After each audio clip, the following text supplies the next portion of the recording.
Bonjour, bonjour, hello. J'espère que vous vous portez à merveille et que vous profitez de la vie, qui est délicieusement belle. Dixit le lardon.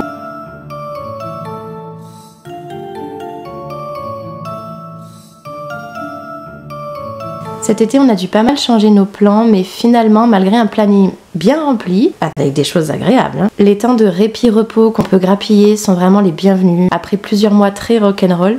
Entre les différents événements inscrits sur notre calendrier, je laisse se dérouler les chapitres de cette saison estivale le plus tranquillement possible.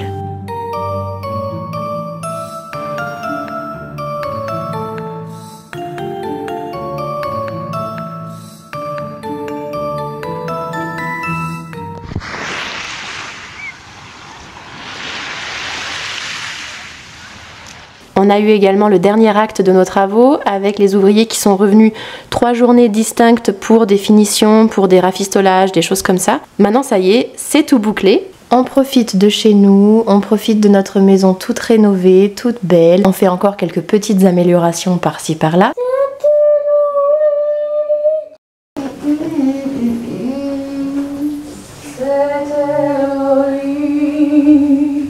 Septeloli, septelolo, septelola. Septeloli, septelolo, septelola.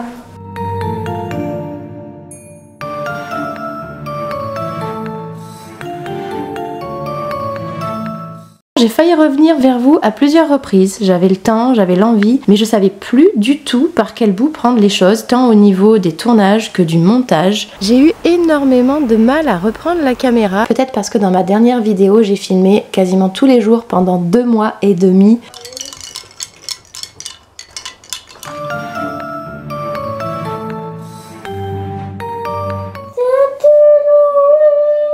Alors pourquoi un retour maintenant et surtout avec quel sujet? Eh bien cet été, il faut l'avouer, est quand même étrange. C'est un drôle d'été, c'est un été étrange. Mon second Covid m'a mise complètement à plat. Totoro lui a continué à travailler la plupart du temps. On s'est aussi laissé moins de temps l'un à l'autre pour être tranquille, un peu seul par rapport aux autres étés. 2 week-ends qu'on avait prévus et qu'on attendait avec impatience se sont annulés. Il y a eu chez nous de nombreuses journées où il faisait vraiment pas si chaud que ça. On a eu beaucoup de vent, 2 gros orages, pas une ambiance à sortir la piscine gonflable. On a aussi très peu mangé dehors, pourtant on avait une terrasse toute neuve. Alors d'un côté on était très content parce qu'on n'est pas fan de grosse chaleur, mais quand même on sentait bien que c'était pas comme d'habitude. Bref, bizarre. Peut-être que chez vous c'est pareil. Bon, nous on en a pris notre parti et je vais même surfer sur la vague de cette saison insolite avec une thématique décalée et un timing carrément farfelu. Bon allez, je vous laisse avec la véritable intro de cette vidéo. Salut, on est le jeudi 3 août, j'espère que vous allez bien. Me voici dans notre petit coin de colline derrière chez nous. Là les garçons sont chez le coiffeur, il fait un temps tout gris, ce qui est parfait. Je reviens avec une nouvelle thématique, un peu hors saison. Dans les semaines à venir, mes lectures risquent de prendre un petit tournant inquiétant. Hier avec le lardon, on a fait un nouveau petit tour à la médiathèque et on est revenu avec un sac plein de choses pour lui, plein de choses pour moi, plein de choses pour nous. Je vous montre. Il y a 10 ouvrages très exactement, des albums au roman en passant par des BD. Ils étaient 10. La référence à Agatha Christie est totalement fortuite, mais j'avoue que je l'aime bien. Alors une vidéo d'inspiration automnale en plein été, désolée, c'est pas très original. En ce moment sur mes chaînes YouTube préférées, c'est quelque chose qui revient assez fréquemment.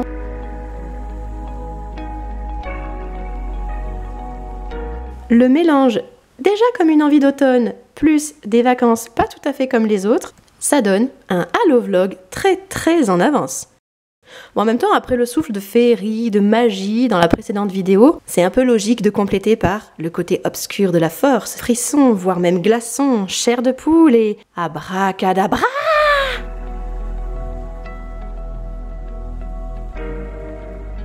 Hier soir, j'ai lu la bande dessinée Mimifisto. Le pitch était très prometteur, par contre, ni les dessins ni le scénario ne m'ont convaincu.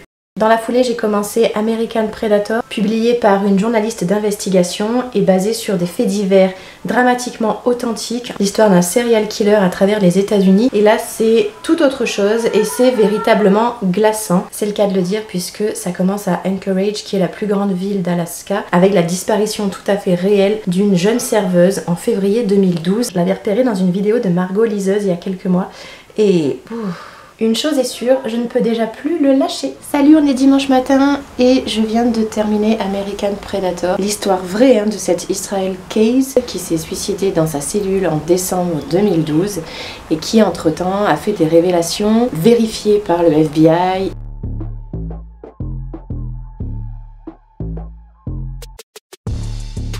Tordu, diaboliquement intelligent, vraiment flippant. Vous comprendrez donc que je ne me lancerai pas tout de suite dans 200 froid de capote parce que, bon, côté crime, je pense que là j'ai eu ma dose pendant un petit moment.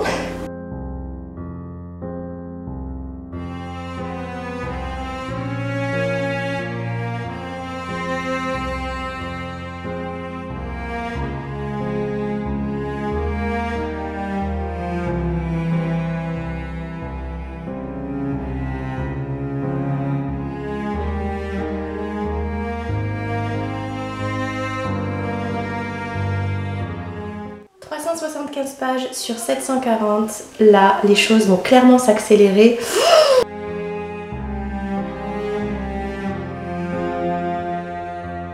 Second et dernier vide-grenier de l'été en préparation. Salut, il y a quelques jours je vous disais qu'on laissait se dérouler tranquillement les chapitres de notre été. Là curieusement, depuis quelques petits jours et jusqu'à la fin, j'ai l'impression de faire un petit peu une course contre la montre. On a beaucoup de choses, il faut jongler avec plein de trucs. Voilà. D'ailleurs, il faut que je me mette sérieusement à mon planning pré-rentrée. Ah, faut que je m'y mette! Aujourd'hui, pour la toute première fois depuis le début de cet été, on n'a pas le lardon avec nous. Il passe la journée chez son ancienne nounou, dont on est resté assez proche. Donc là, je vais m'atteler à ce fameux planning. Voilà, planning élaboré. Et j'en profite pour vous dire que ce matin, j'ai terminé les dernières pages du Signal.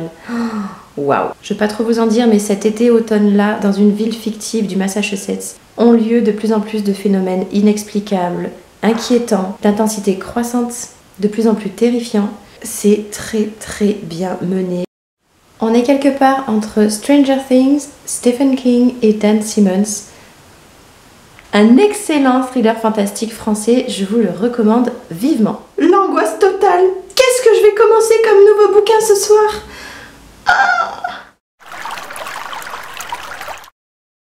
Salut, on est le 20 août. Hier, on était de mariage pour des amis proches, donc on s'est couché très tard. Et on s'est époumoné sur notre chanson de l'été à retardement. Aujourd'hui, on se pose, on traînasse, il n'y a pas d'autre mot, en attendant d'autres retrouvailles ce soir et demain. Je compte donc avancer Blackwater, le tome 1, qui date de 1983, je pensais pas du tout. On l'a vu passer sur les blogs assez récemment en fait. C'est assez énigmatique, j'aime beaucoup l'ambiance et c'est très fluide. La traduction est impeccable, ça se lit tout seul. Une créature bien inquiétante que cette Elinor.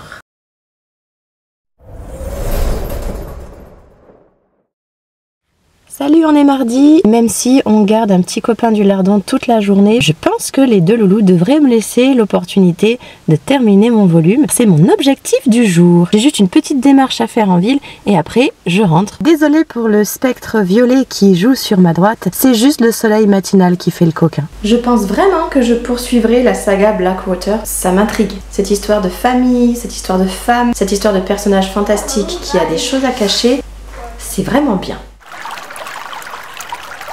Mission lecture accomplie, plus j'ai lu les 50 premières pages de Lux, plus j'ai préparé mon cartable, ma trousse et mon agenda pour la rentrée, il me reste plus qu'à faire mes cours.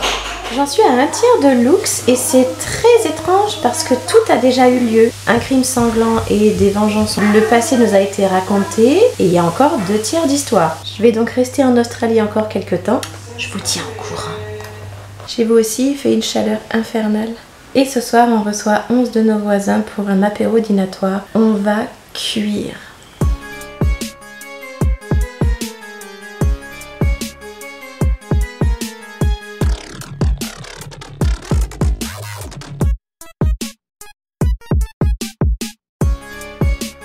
Super soirée hier, c'était vraiment très agréable. Pour la 3e fois cet été, alors qu'on reçoit du monde, l'orage s'invite. On a dû tout rentrer en catastrophe. Ça fera des souvenirs dans le quartier, c'est rigolo.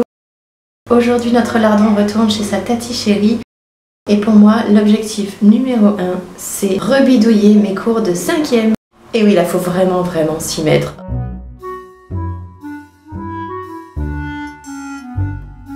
Aujourd'hui, mission 3e.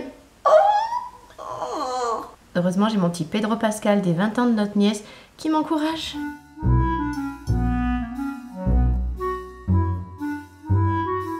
Fini. Très très sombre, très dur, très glauque. Illusion, mensonge, violence, folie. Le tout sur fond de fin du monde. Brrr. Le temps est tout gris, il ne va pas tarder à pleuvoir. Exactement comme dans l'intro de ce vlog que j'ai tourné début août. La mauvaise nouvelle, c'est que demain j'avais mon second gros vide-grenier de l'été et que ça va vraisemblablement tomber à l'eau, sans mauvais jeu de mots. Ce midi, on se retrouve à une cinquantaine de copains chez des amis, mais la pluie va s'inviter, voire même l'orage encore. Et voilà! Ce matin, je suis quand même allée un petit peu tôt à la médiathèque refaire le plein, toujours avec la même thématique. Mais qu'y a-t-il donc dans ma besace cette fois?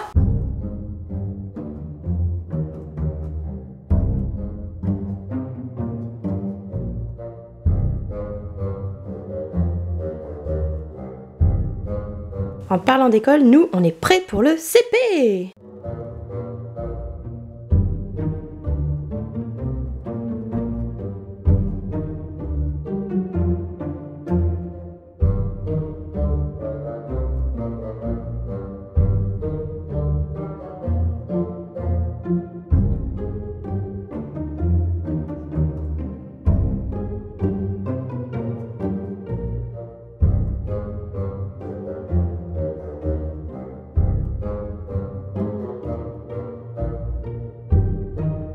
Il y a un fantôme dans le bureau. Mais non! C'est le kimono de Totoro! Bon, vide-grenier annulé, donc je nous prévois un petit dimanche dès automne.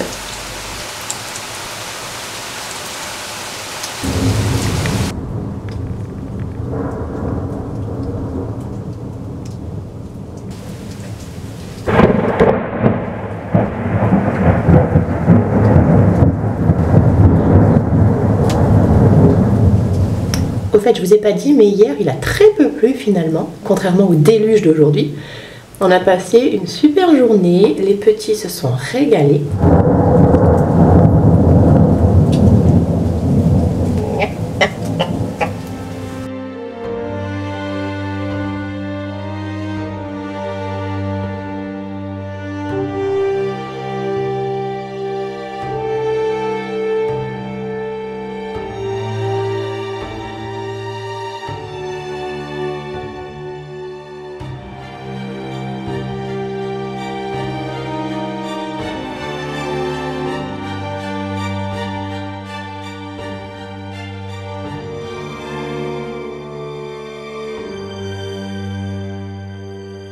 Regarde, t'as vu? Celui qui s'est caché sous la grosse sous-marine, nouveau tronc de l'air. Lui, c'est celui qui habite là, mais il peut passer d'une île à l'autre. Ils sont des amis, ils peuvent aller à l'école, ils ont des maisons, ils peuvent aller se baigner. Et il est chouette aussi ton montage du désert.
Le gros gris surveille que tout le monde dorme.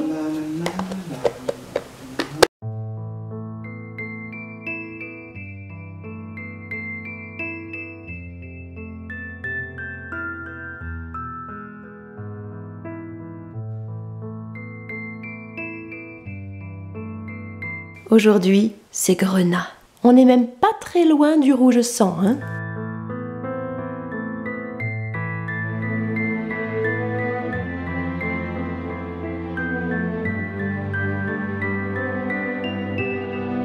chouette chouette, encore plusieurs nouvelles vidéos automnales en avance.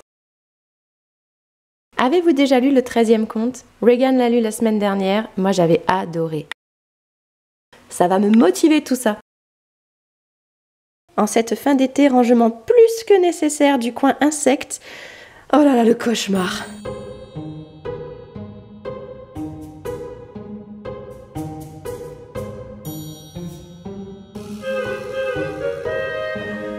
Je vous montre mon autre hantise, le meuble à bricolage et à fourniture en tout genre pour faire des activités manuelles. Ah, l'angoisse!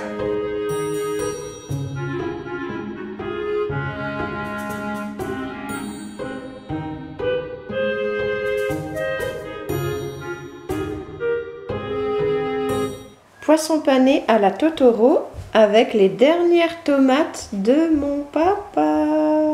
Le lardon mange et passe l'après-midi chez sa vraie tati avec son cousin. Donc la mission de l'après-midi, c'est rangement et tri de sa chambre. Avant la rentrée, avant mon vide-grenier de dimanche, puisque j'ai réussi à trouver une autre date qui m'intéressait assez rapidement, et pour qu'on y voit un peu plus clair. Ça, c'est les 2 piles que j'espère vendre dimanche. Franchement, je remercie ma belle-sœur parce que je crois qu'on a besoin de rien acheter cette année encore. Et ça, c'est la pile de pantalons que monsieur doit essayer ce soir pour voir ce qu'on garde. Il y a de quoi faire, hein. 2 sacs poubelles à jeter en tout sur la journée, c'est déjà pas mal.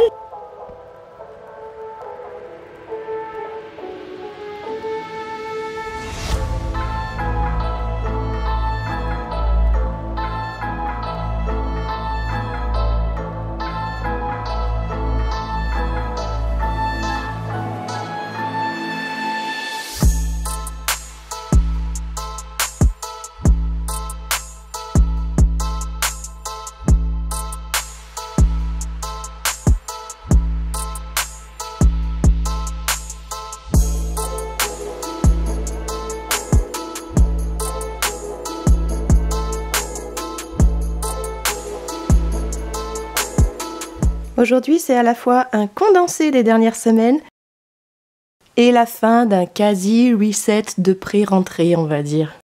La maison est pas nickel, mais bon, j'ai fait quand même pas mal de choses, je suis contente.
Au début, j'ai mis lui en premier et après, j'ai dit ah ouais, trop bien. La course de Yule. Ah, elle a gagné! Hello et goodbye aussi parce qu'on est le 30 août et que du 3 au 30 août, bah c'est bien quoi. Il est donc temps de conclure ce vlog avec ma petite veste à carreaux parce que dans 2 jours, bah je reprends le travail, dans 2 jours je redeviens prof, donc fini de rigoler hein, franchement. Et la suite du planning alors, je vais donc finir Griffe de ma chère, très chère Malika Ferjouk que j'avais eu un réel plaisir à rencontrer en 2019. J'étais trop heureuse de lui dire à quel point j'aime son écriture. Là, je suis pas déçue. C'est facétieux, en même temps c'est complexe, c'est truffé de références. Un vrai bonheur. Ensuite, ben vous l'avez vu aussi, j'ai l'embarras du choix. Je verrai bien où mon envie me porte, d'autant plus qu'au milieu de tout ça, j'ai aussi un petit peu de littérature japonaise, encore de la littérature américaine, et puis quelques petites surprises hein, qui vont s'ajouter par-ci par-là. Une chose est néanmoins certaine, j'ai d'ores et déjà emprunté mon premier livre audio de l'année pour m'accompagner, même si cette année je fais beaucoup moins de route parce que je retrouve mon poste complet sur mon établissement d'origine, on va dire. J'ai donc choisi un audiobook calme, apaisant pour m'accompagner dans les premières semaines de classe, quelque chose de tranquille, quelque chose de zen, quelque chose qui soit vraiment relaxant, j'ai pris Pandémia de Franck Tillier.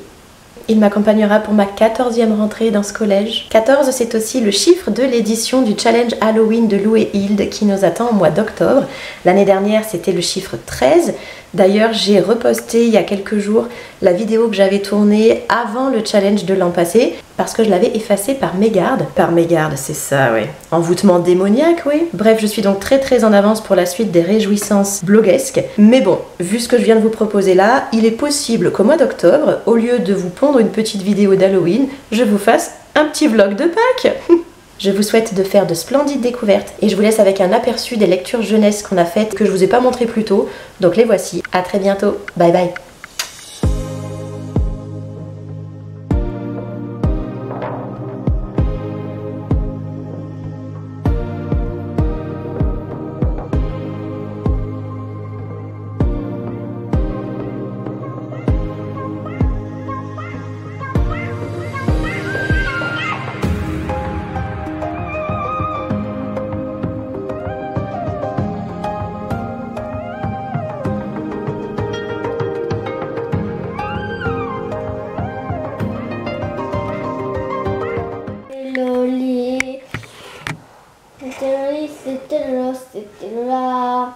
C'était le lit, c'était le c'était le là, c'était la Goffarolita.